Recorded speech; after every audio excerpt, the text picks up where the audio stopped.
Brought to you by Discovery Invest, the formula for successful investing. Hello and welcome to this CNBC Africa special coverage of the South African budget for 2017. I'm Nozipho Mbanjwa. Now, while Eskom's former CEO Brian Molefe was expected to be sworn in as a member of parliament, South Africa's finance minister Pravin Gordhan delivered his seventh and his toughest budget yet. The 2017-18 budget took place against a backdrop of political noise from factions of the ruling African National Congress calling for the minister to be replaced. The ANC Youth League, the Women's League and Umkhonto weSizwe Military Veterans Association have been at the forefront of calls for the minister to be removed from his position, of course claiming that the minister is blocking the ANC's drive for radical socio-economic transformation. So, did Pravin Gordhan hit the right notes to appease the multitudes of constituencies? Joining me to answer this question and more and give us analysis of the social and political undertones of Budget 2017 is Dr. David Monyae. He is a co-director of UJ's Confucius Institute, and Dr. Ivor Sarakinsky from Wits School of Governance. That's me butchering the names as we start. But let's start off just with the first question, David, getting a sense of whether you think the minister was able to speak to and placate the multiple constituencies that were in his audience today. I think the minister has done extremely well, given the global as well as the national conditions that we are in. This is a difficult year. The resources are shrinking and our needs are expanding. I think the minister has been able, therefore, to find a middle ground, covering all demanding constituencies. So the right balance, the middle ground, is what David says. Ivor, do you think that the minister was able to speak to and resonate with the multitude of constituencies? Yes, he got a standing ovation from Parliament as a whole, which suggests all the political parties are on board.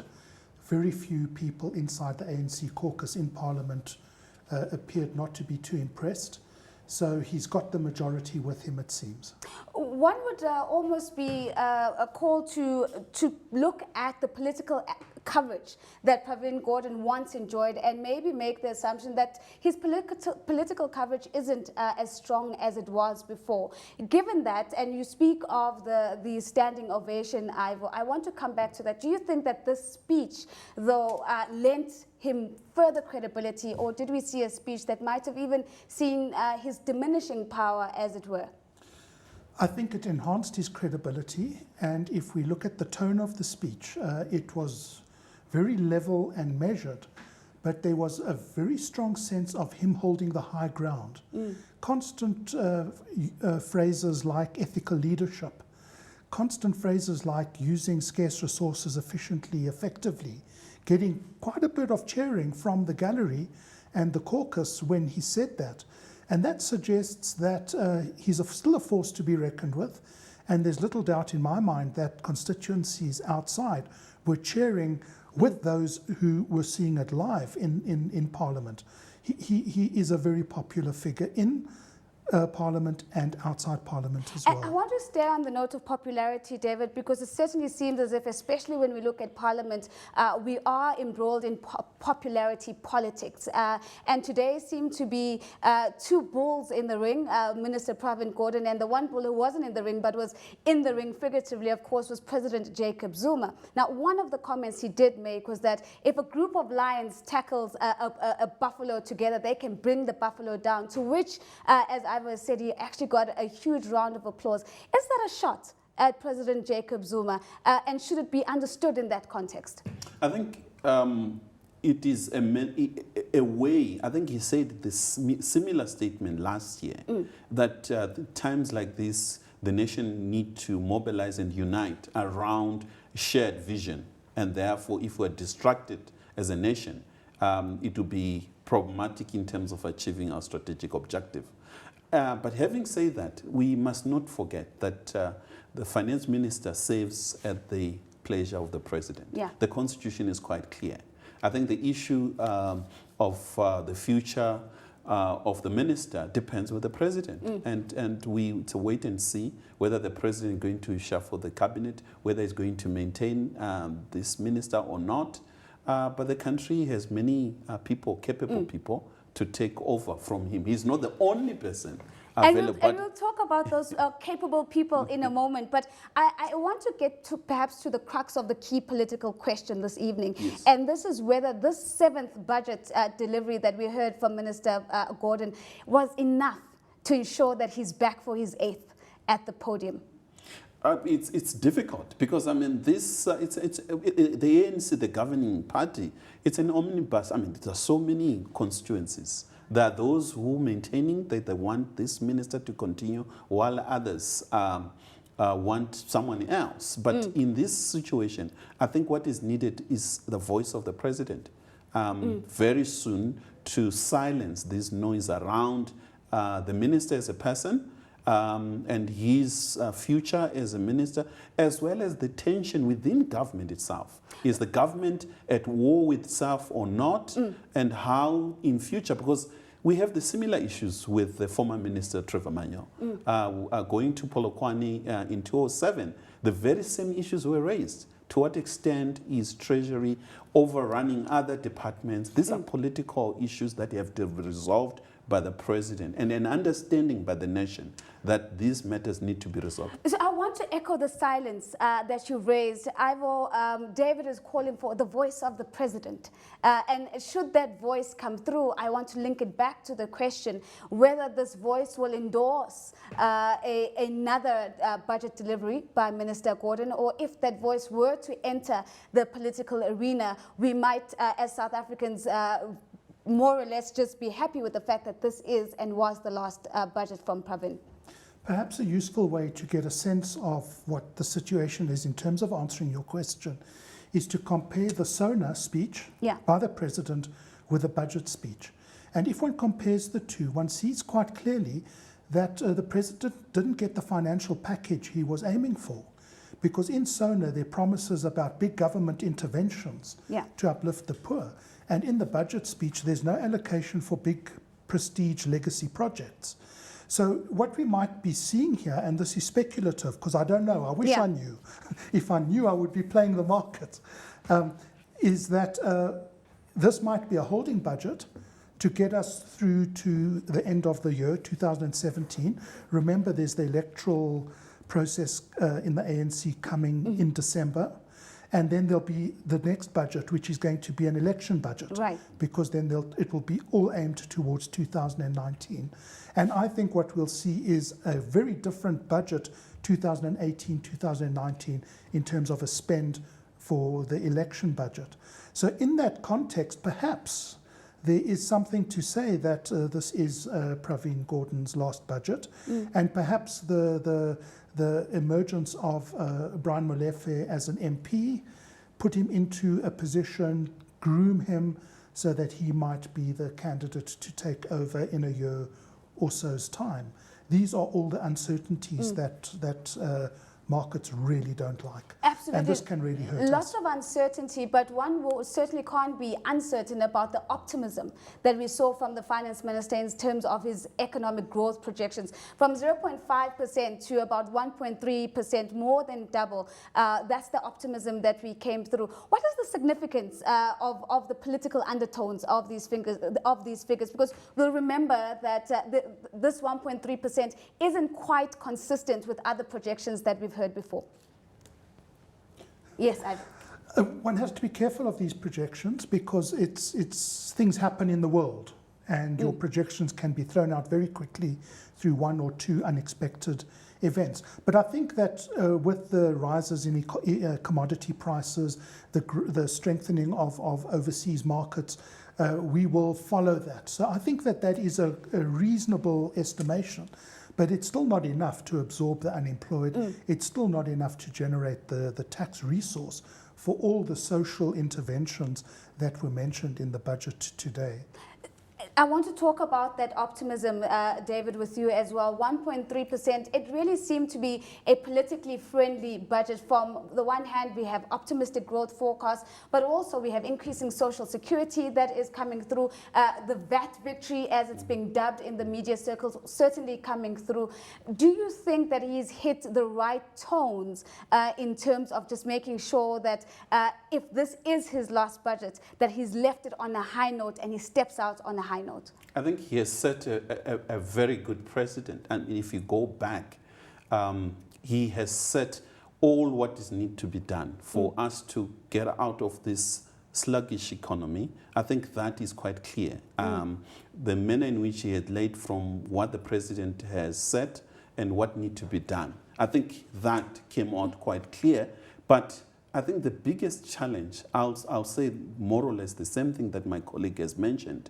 It really depends with if this economy is going to really pick up at a rate in which to absorb most of these high demands in terms of our infrastructure. And where's the money going? Is it going to big infrastructure as well as the small business? I think those kind of projects need to be backed up by really money, real money, that ensure that more people are unemployed. Because we can't rely on, yes, it's well and good to have a lot of people receiving social grants, but you also have to have a system in which some people graduate out of the system.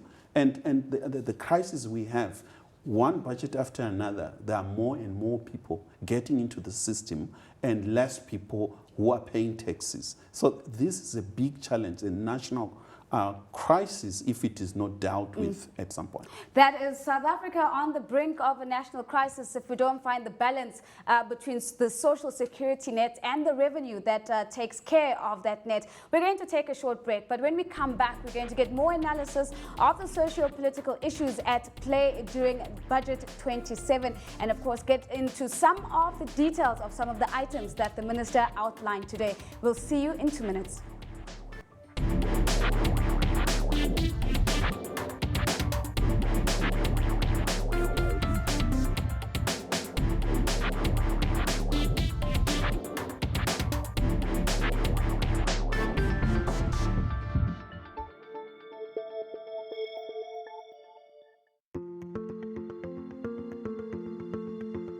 Brought to you by Discovery Invest, the formula for successful investing.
Brought to you by Discovery Invest, the formula for successful investing. Welcome back to CNBC Africa's special broadcast of South Africa's 2017-2018 budget. We continue to analyze the social and political undertones of Budget 2017 with my guest, Dr. David Monyae. He's the co-director of the University of Johannesburg's Confucius Institute, and Dr. Ivor Sarakinsky from Wits School of Governance. Welcome back. Now, one of the key things that was not surprising that was in the budget, Ivor, was of course the promise for jobs. And I think the numbers are starting to get familiar as well. 1 million jobs over 3 years. To what extent do you think South Africans are perhaps starting to suffer from promise fatigue? I think it's very much the case that we tend to close our ears when we hear job promises now. Since 2010, the promises have been in the millions per year, and that just hasn't happened. For global reasons, for internal reasons, the policies in terms of implementation haven't achieved desired outcomes in terms of that dividend. So I think that rightly there's some humility now in terms of the promises, and there's more of a focus of getting the basic policy infrastructure right and the implementation right, so that there will be a jobs dividend without making promises with exact numbers. And that was the mistake that I think we've had to deal with over the last 5 years. To stay with you on that point, if you were to rejig his speech, what would you have wanted to hear on the part of jobs, other than the promises that we heard today? I would have liked to have heard a little bit more about local content in terms of advanced manufacturing, renewable energy technology manufacturing, and what the intentions are of government to ensure that we do get that dividend. So we're spending around 200 billion on renewable energy, and are we importing that technology, or are we manufacturing it locally? So there is supposed to be local content, but are we getting that local content dividend? No one knows. You can't get good numbers on the jobs that have been created in terms of that amount spent. So it's those kinds of issues that I would pursue. David, staying with jobs, but looking at the issue from a different perspective, you spoke about the introduction of a basic minimum wage of 20 Rand per hour by 2018. There's always the argument that on the one end, this becomes an employment entry barrier, because it effectively locks out those who perhaps are not seen as their productivity matching 20 Rand per hour. What's your stance on this? Do you think the 20 Rand per hour minimum wage that has been introduced and communicated today is good for the employment creation and labor market issues? I think that is a good move in terms of ensuring that there's clarity around the issues of salary. But we mustn't forget that the government has always faced this challenge since 1994. Yeah. We are a society that is high inequality. I think to close the gap, there's quite a number of other figures that came out that are surprising, that 95% of the wealth in the country is owned only by 10%. Those figures makes me not to sleep well. This project is a project that is unsustainable if we remain with this kind of inequality. So therefore, how do we then close that gap? But what we're hearing now is a phrase that I'm also worried could become quite tired soon in South Africa, and that is radical economic transformation in the country. We hear it in the State of the Nation, we hear it in Parliament and every other podium. What is different in this budget speech that gives us a glimpse of hope that we could actually change the numbers that we quote, the 95% of wealth that is owned by 10% of the population? I think what is key for me, what this speech has done, the budget speech, I think it has given good indication in terms of justification for the need for a radical economic transformation. I think what is needed from now going forward is much more clear policies, how then you go about doing it. In the short term, I think the indication has been given that we need then to move, how do you create new wealth to ensure that you close the gap in terms of inequalities. I think those are kind of issues. I wanted to hear more in terms of the issue of the ocean economy and other areas and sectors where you absorb this high unemployment rate.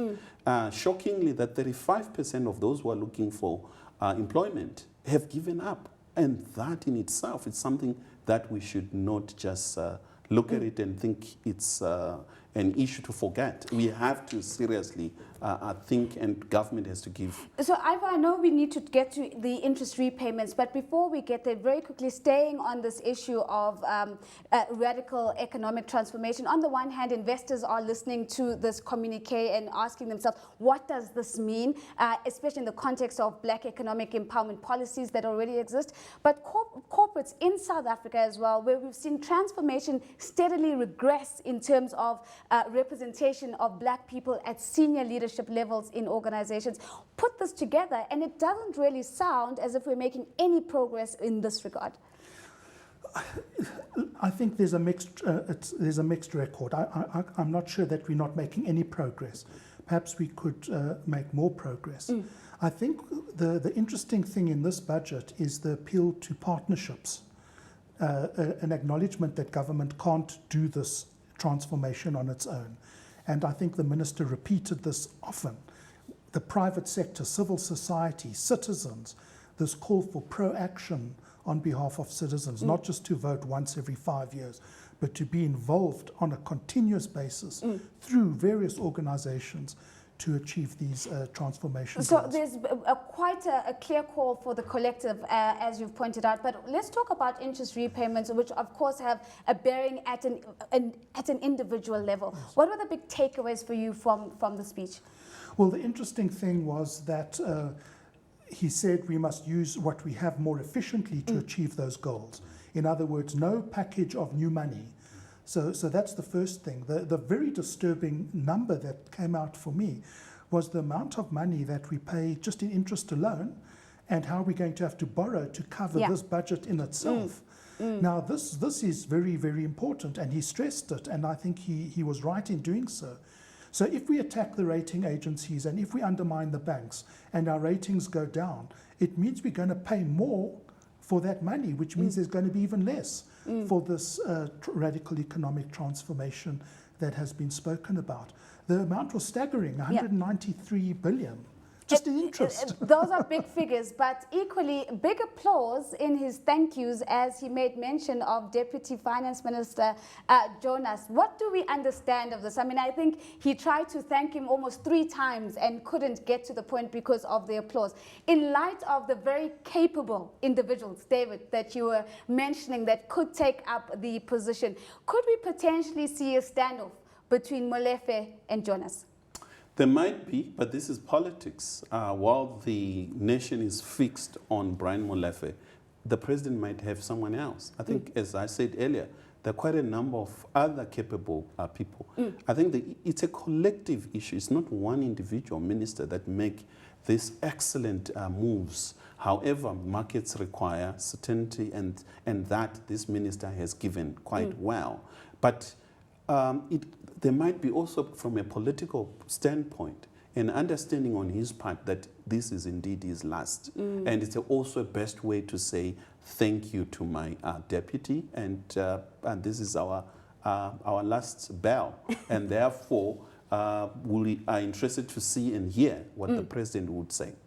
The closing bell, that could potentially have been it today earlier on in Parliament as Minister Pravin Gordhan gave his 7th budget speech for 2017-2018. And this is where we drop the political debate and we move on to focus on the youth debate for the next segment. A very big thank you to my guest, Dr. David Monyae, co-director of the University of Johannesburg Confucius Institute, and Dr. Ivor Sarakinsky from Wits School of Governance. Do stay tuned. We're back with Young Voices in 2 minutes.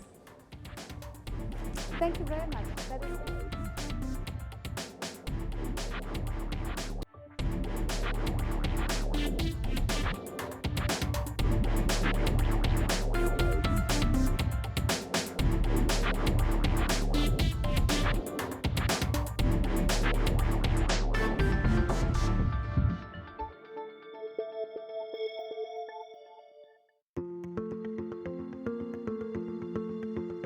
Brought to you by Discovery Invest, the formula for successful investing.